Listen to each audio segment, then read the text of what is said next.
Dans ce chapitre, nous allons donc explorer quel serait l'impact social dans la commune de Bretignolles-sur-Mer si un port de plaisance y était construit. Dans un premier temps, puisque un port de plaisance a un impact déterminant sur le prix de l'immobilier, nous allons regarder quelle est la situation de l'immobilier et du logement dans la commune de Bretignolles-sur-Mer, et ceci est fait à partir de données très précises qui sont mises à disposition du public par le ministère des Finances dans un fichier qui s'appelle MOBE et qui rassemble toutes les transactions immobilières au cours d'une année par commune et ventilées par type de bien, donc maison, appartement, etc. Dans un deuxième temps, nous regarderons quelle est la situation des revenus dans la commune de Bretignolles-sur-Mer à partir des données du recensement de 2017 et en particulier en nous intéressant aux revenus des ménages de 3 personnes, c'est-à-dire des couples avec un enfant qui, a priori, sont des ménages désireux de devenir propriétaires. Dans un troisième temps, nous pourrons, grâce à ces données, mesurer très précisément quel serait l'impact d'un port de plaisance sur la capacité à acheter un logement, donc à se loger à Bretignolles-sur-Mer. Et dans un quatrième temps, nous en tirerons les conséquences compte tenu de la conjoncture en 2020. Quel est donc le marché de l'immobilier à Bretignolles-sur-Mer? On a pu reconstituer le volume des ventes annuelles à partir du fichier du ministère des Finances, que voici dans le tableau, en millions d'euros. La première ligne donne les types de biens, donc maisons, appartements, bâtiments industriels et commerciaux, terrains à bâtir, une catégorie autre qui englobe en particulier les terrains agricoles, le total dans la colonne en rouge et l'écart d'une année à l'autre dans la dernière colonne. Donc on voit en particulier qu'on a donc une fluctuation entre 40 millions environ et 60 millions actuellement pour le volume des ventes. Pour vous donner une comparaison, une commune qui a un nombre d'habitants similaire à celui de Bretignolles-sur-Mer, par exemple Venanceau, à côté de La Roche-sur-Yon, à peu près 4600 habitants, a un volume de vente immobilière annuel de 15 millions d'euros seulement, 4 fois moins que Bretignolles-sur-Mer. On remarque que dans le total, les maisons, première colonne ici, pèsent pour l'essentiel environ 75% des ventes sur Bretignolles-sur-Mer. Une remarque également, les chiffres pour 2020 sont incomplets puisque ce fichier est complété en grande partie l'année suivant les ventes. Et donc en 2021, la dernière version de ce fichier date d'avril, les données de 2020 sont incomplètes, ce qui explique probablement la petite baisse qu'on observe entre 2019 et 2020, puisqu'on sait que ce marché en fait a probablement prospéré en 2020 et que les ventes seront probablement supérieures à celles de 2019. Les autres catégories, donc en particulier les appartements et les terrains à bâtir, pèsent très peu dans le total, environ 10% chacun sur la commune de Bretignolles-sur-Mer. On constate une très forte hausse des volumes de vente depuis 2016, quasiment tous les ans, avec une hausse globale depuis 2016, entre 2016 et 2019 de 65%, avec un montant actuellement qui tourne autour de 60 millions d'euros. Donc le marché immobilier sur Bretignolles-sur-Mer est extrêmement prospère. Comparons maintenant le marché d'un port de plaisance avec celui de l'immobilier sur les deux communes qui seraient impactées par un port de plaisance, donc Brême-sur-Mer et Bretignolles-sur-Mer. Vous avez ici dans ce diagramme barre rouge l'évolution du volume des ventes de la somme des deux communes depuis 2014, donc qui va de 50 millions en 2014 à peu près 90 millions en 2019. Les chiffres de 2020 sont probablement incomplets, ce qui explique une petite baisse, mais il est possible aussi qu'il y ait eu une petite baisse à cause de la pandémie qui a bloqué le marché pendant quelques mois en 2020. En marron, vous avez ici des volumes de vente de Bretignolles dont on a déjà parlé et qui pèsent environ pour un peu plus des 2 tiers de l'ensemble. En mauve, les volumes de vente de Brême-sur-Mer, qui sont de l'ordre de 3 fois plus petits, de 2 à 3 fois plus petits que ceux de Bretignolles-sur-Mer, sa voisine.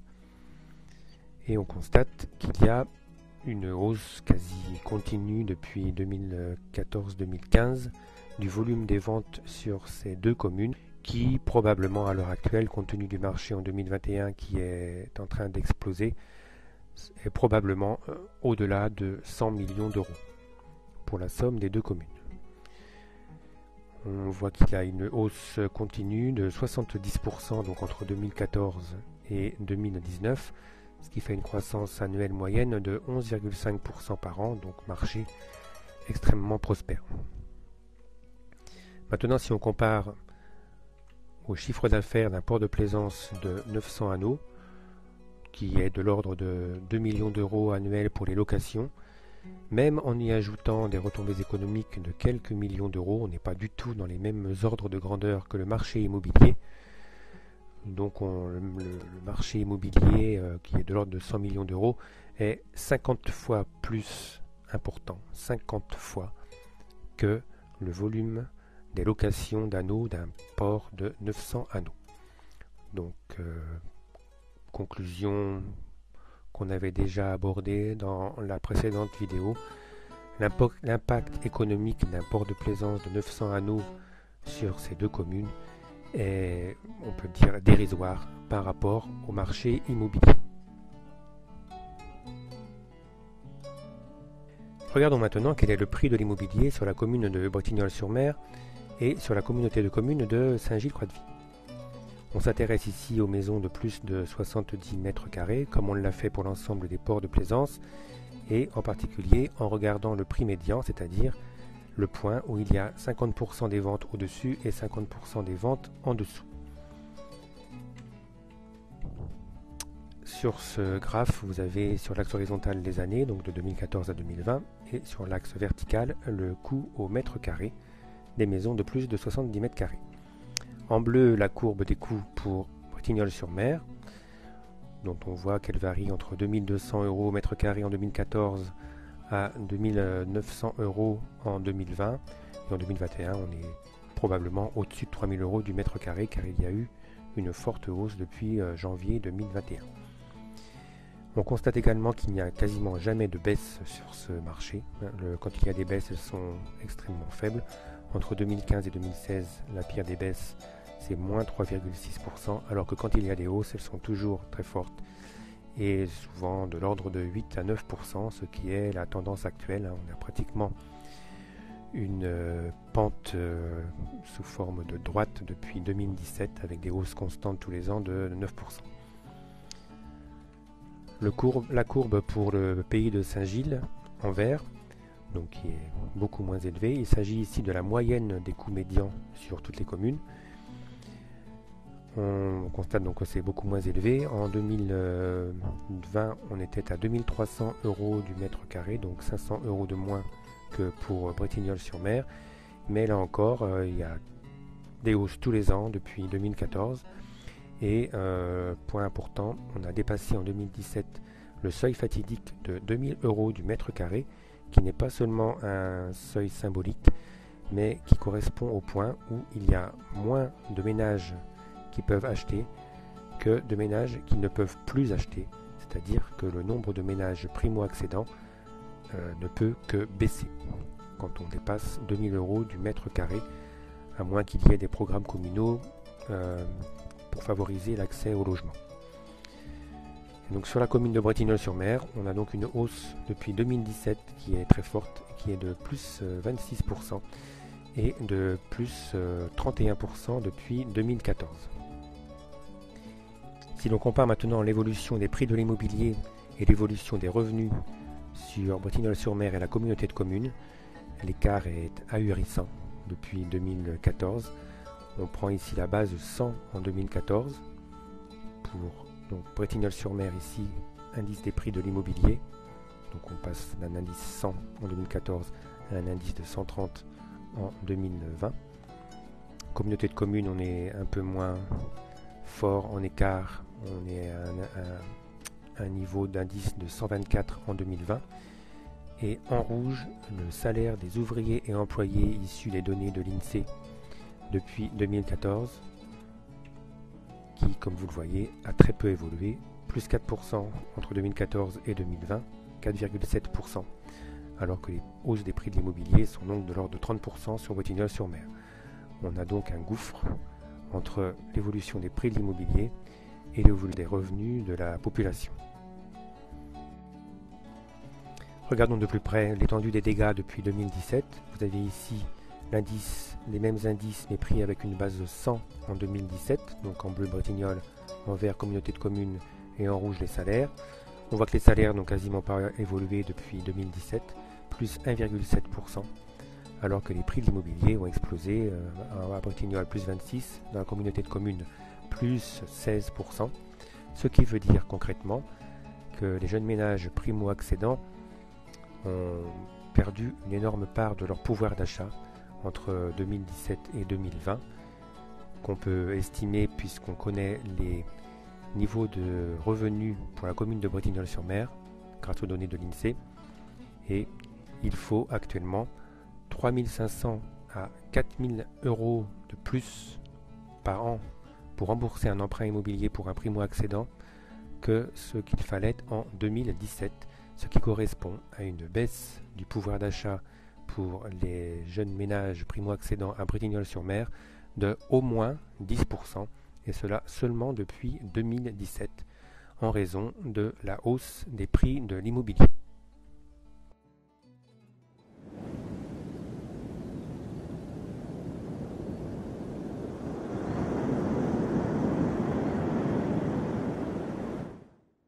Regardons maintenant les revenus à Bretignolles-sur-Mer de la même façon qu'on l'avait fait pour les ports de plaisance en première partie de cet exposé. Un rappel de quelques définitions. On s'intéresse aux revenus nets, qui incluent les revenus d'activité, les diverses aides sociales, lesquelles ont déduit les divers impôts. Il y a cette notion de unité de consommation utilisée par l'INSEE. Une personne qui vit seule est une unité de consommation, un couple sans enfants 1,5 unités, et quand on rajoute des enfants en bas âge, 0,3 unités supplémentaires, et au-dessus de 14 ans, 0,5 unités de consommation. On s'intéressera pour la suite au cas d'un couple avec un enfant, donc 1,8 unités de consommation. Avec ces définitions et les données de l'INSEE, on peut donc obtenir la valeur des revenus pour un couple avec un enfant à Bretignolles-sur-Mer. Courbe en bleu ici, il s'agit de la distribution, c'est-à-dire que sur l'axe des X, on a les valeurs de ce revenu annuel net, et sur l'axe des Y vertical, on a la proportion de ménages qui disposent de ces revenus. Quelques points pour l'exemple. Le point 50% ici, qu'on appelle la médiane, signifie que 50% des ménages avec un enfant gagnent au plus 42 000 euros. Le point 70%, donc 70% des ménages gagnent au plus 50 000 euros à Bretignolles-sur-Mer. On a cette distribution pour un certain nombre d'autres communes de la communauté de communes, donc en particulier Brême-sur-Mer, à côté de Bretignolles-sur-Mer. La distribution est quasiment la même, sauf pour les plus hauts revenus qui sont un peu moins élevés à Brême-sur-Mer. L'Aiguillon-sur-Vie, juste à côté de Bretignolles également, là où on voit la courbe en vert que les revenus sont moins élevés, un peu moins élevés qu'à Bretignolles, environ 5% de moins jusqu'à la médiane, et puis ensuite l'écart est plus important pour les plus hauts revenus. La distribution intéressante de Saint-Gilles-Croix-de-Vie, qui est assez différente des autres, plus étalée, c'est-à-dire qu'il y a un plus gros écart entre les hauts revenus et les bas revenus à Saint-Gilles-Croix-de-Vie, et les revenus globalement sont, sauf pour les très hauts revenus, sont moins élevés à Saint-Gilles que dans les autres communes de la communauté de communes. Et donc pour l'ensemble de la communauté de communes, la médiane est un peu moins élevée que celle de Bretignolles-sur-Mer. La médiane est autour de 40 000 euros contre 42 000 à Bretignolles-sur-Mer. Nous connaissons les prix de l'immobilier, nous connaissons la distribution des revenus à Bretignolles-sur-Mer, donc nous pouvons maintenant estimer la capacité d'un ménage avec un enfant à Bretignolles-sur-Mer à acheter une maison de 100 mètres carrés. La condition sera celle imposée par les banques en France que l'emprunt ne doit pas dépasser le tiers du revenu net. Les hypothèses d'achat sont les suivantes, donc une maison de 100 mètres carrés, achetée au prix médian de vente constaté dans le fichier du ministère des Finances. On y ajoute les frais d'agence qui sont de l'ordre de 6% pour ces montants et les frais notariés, légaux, officiels pour la vendée. L'emprunt effectué est du total du montant plus les frais, moins un apport qu'on a ici supposé à 20 000 euros, à peu près 10% du coût d'achat, ce qui est la moyenne en France. Les hypothèses d'emprunt, elles, seront les suivantes. En 2017, le taux d'intérêt plus les assurances 2%. Et en 2020, petite baisse, le taux d'intérêt plus les assurances est passé pour les plus bas à 1,6%. Le petit écart de 0,4% a un impact assez fort sur le total des intérêts d'emprunt. La durée de l'emprunt est supposée à 20 ans. Une fois toute simulation effectuée, nous obtenons les résultats suivants. 2017 première colonne, 2020 deuxième colonne. Donc on rappelle que le coût au mètre carré médian était de 2300 euros en 2017 et de 2900 euros en 2020 pour Bretignolles-sur-Mer. Une fois donc tous les postes calculés, on obtient un coût total en 2017 de 312 500 euros et ce coût est passé à 381 000 euros en 2020, donc un écart considérable de quasiment 70 000 euros en seulement 3 ans pour le même logement de 100 mètres carrés à Bretignolles-sur-Mer. En termes de mensualité, concrètement, en 2017, on aurait eu une mensualité de 1220 euros et en 2020, elle est passée à 1500 euros pour obtenir le même logement. En annuité, donc on passe de 14 600 à 18 000 euros, donc presque 3 400 euros de plus en seulement 3 ans, tous les ans, pour acquérir le même logement. On en déduit avec la condition du tiers du revenu, avec la condition que les remboursements d'emprunt ne doivent pas dépasser le tiers du revenu net, qu'il aurait fallu en 2017 pour ce couple avec un enfant un revenu net annuel de 44 000 euros et qu'en 2020, ce revenu net annuel est passé à 54 000 euros. Donc un écart considérable de 10 000 euros en seulement 3 ans pour acquérir le même logement à Bretignolles-sur-Mer. On peut à partir de ces simulations estimer de manière très précise la proportion des ménages qui peuvent acheter un logement de 100 mètres carrés à Bretignolles-sur-Mer entre 2017 et 2020. Donc vous avez ici la distribution des revenus. On a inversé l'axe des Y par rapport aux diapositives précédentes, mais la lecture est tout aussi simple. Par exemple, le point 60% ici signifie que 60% des ménages avec un enfant à Bretignolles-sur-Mer gagnent au moins 38 000 euros. Donc, si on se replace sur les résultats des simulations précédentes, on a vu qu'en 2017, le revenu minimal pour un ménage pour acquérir un logement de 100 mètres carrés était de 44 000 euros. Il y avait donc, on prend le point 44 000 sur l'axe des X, 43,4% des ménages en 2017 qui pouvaient acquérir un logement de 100 mètres carrés à Bretignolles-sur-Mer. Au passage, ce chiffre est inférieur à 50%, ce qui veut dire qu'il y a moins de ménages qui peuvent acheter que de ménages qui ne peuvent pas acheter, ce qui veut dire encore que le nombre de ménages avec un enfant à Bretignolles-sur-Mer est probablement en train de baisser, sauf s'il y a des politiques communales favorisant l'accès au logement. En 2020, ce revenu minimal annuel pour acquérir un logement de 100 mètres carrés est passé à 54 000 euros, comme on a vu. Et donc la proportion de ménages qui peuvent acheter dégringole, on le voit sur la courbe, et passe à 20,7%.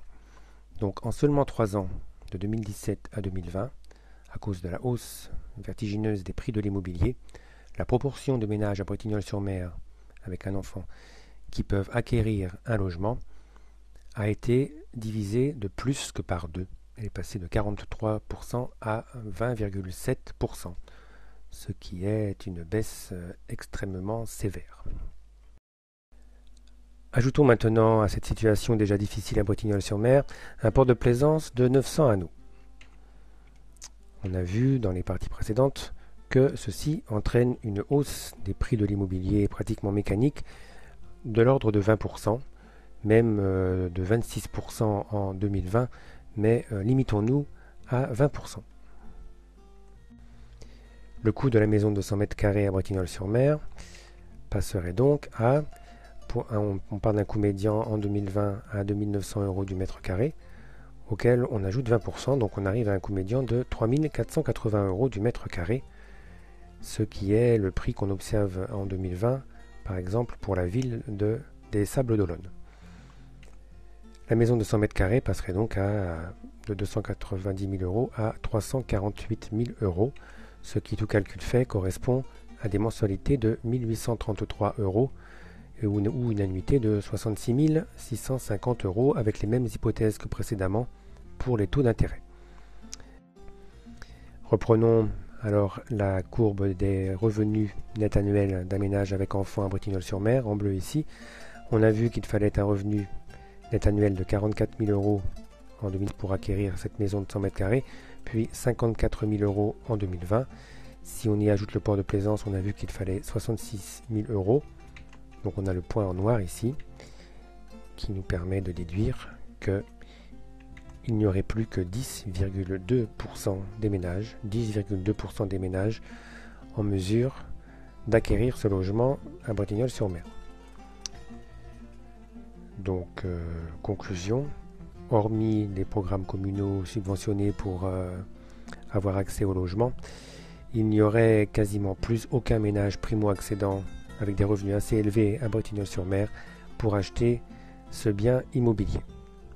On serait donc à Bretignolles-sur-Mer pratiquement dans la situation que l'on observe actuellement à Arzon, qui héberge le port du Croesti dans le Morbihan, où la population de moins de 45 ans a été divisée par 2 en moins de 10 ans.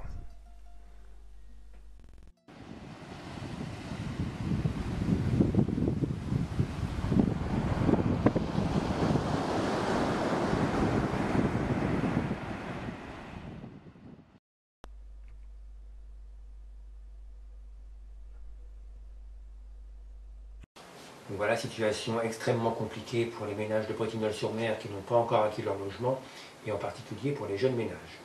Et situation qui ne va pas s'inverser, puisqu'on a vu que les prix de l'immobilier sur le littoral ne baissent pratiquement jamais. Avec un niveau de prix d'immobilier autour de 3 000 € du mètre carré, on n'est pas très loin à Bretignolles-sur-Mer du seuil où l'on pourrait voir un effondrement de la natalité dans les 3 ou 4 années qui viennent, une fois que les jeunes ménages actuellement en place auront eu leur deuxième enfant, puisque cette commune aura beaucoup de mal à accueillir de nouveaux jeunes ménages à l'avenir compte tenu des prix de l'immobilier. Si l'on compare au sort de la commune d'Arzon qui héberge le port du Croesti dans le Morbihan, pour ceux qui sont allés voir cette vidéo, l'effondrement du taux de natalité s'est produit entre 2007 et 2016, divisé par 4, lorsque les prix de l'immobilier ont franchi 2800-2900 € du mètre carré, et ce taux était quasiment à zéro lorsque les prix ont atteint 3300 € du mètre carré en 2015. Donc on voit qu'à Bretignolles-sur-Mer, on n'est pas très loin de cette situation. D'autre part, les taux d'emprunt immobilier ont probablement atteint leur plus bas historique en 2020 et ne peuvent que remonter. En 2020, on trouvait des taux d'emprunt plus assurance pour les plus bas autour de 1,6%. Si ce taux remontait à 2,5%, ce qui reste très bas et était par exemple le cas en 2017, il faudrait néanmoins une baisse des prix de l'immobilier à Bretignolles-sur-Mer de 8%, compte tenu des niveaux atteints en 2021, pour compenser la hausse des emprunts immobiliers. 8%. De telles baisses ne s'observent quasiment jamais sur le littoral, sauf quand il y a une crise économique comme celle de 2008. On voit donc que dans l'avenir immédiat, la situation des ménages souhaitant acheter un logement à Bretignolles-sur-Mer ne peut que se dégrader.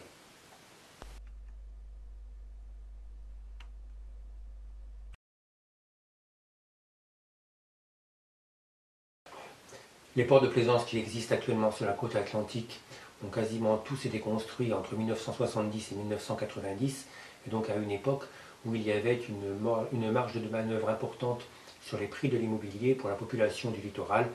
On pouvait s'y construire une maison qu'on payait en moins de 15 ans et les banques vous accordaient un emprunt relativement facilement.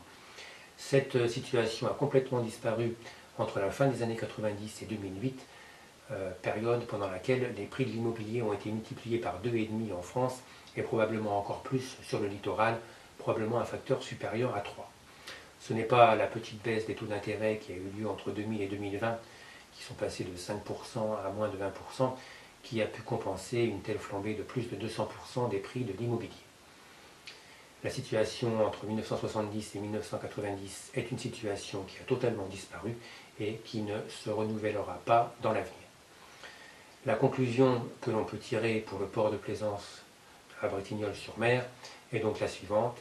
Avec un prix de l'immobilier à 3 000 € du mètre carré à Bretignolles-sur-Mer, il n'y a strictement aucune marge de manœuvre pour y construire un port de plaisance.